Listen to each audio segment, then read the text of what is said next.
पिंपरी चिंचवड शहराची जीवनवाहिनी असलेल्या पवना नदीच्या प्रदूषणाचा प्रश्न पुन्हा एकदा गंभीर बनला आहे। थेरगाव येथील ऐतिहासिक केजूदेवी बंधाऱ्यात नदीच्या पाण्यावर मोठ्या प्रमाणात पांढरा फेस दिसून आल्याने नागरिकांमध्ये चिंता आणि संतापाचे वातावरण निर्माण झाले आहे।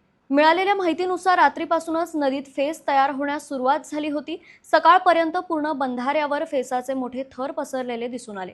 पर्यावरण कार्यकर्त्यांचा आरोप आहे की परिसरातील काही औद्योगिक कंपन्यांनी प्रक्रिया न केलेले रासायनिक सांडपाणी रात्रीच्या अंधारात थेट नदीत सोडल्यामुळे ही परिस्थिती निर्माण झाली आहे।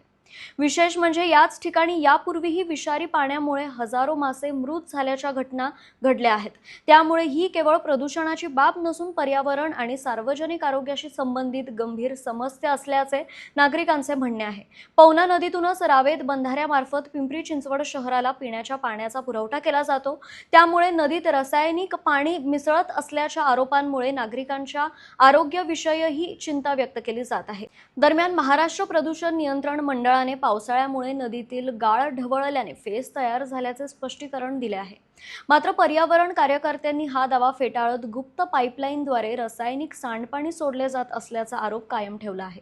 या संपूर्ण प्रकरणाची सखोल चौकशी करून दोषींवर कठोर कारवाई करावी आणि पवना नदीचे प्रदूषण तातडीने रोखावे अशी जोरदार मागणी आता नागरिकांकडून होत आहे।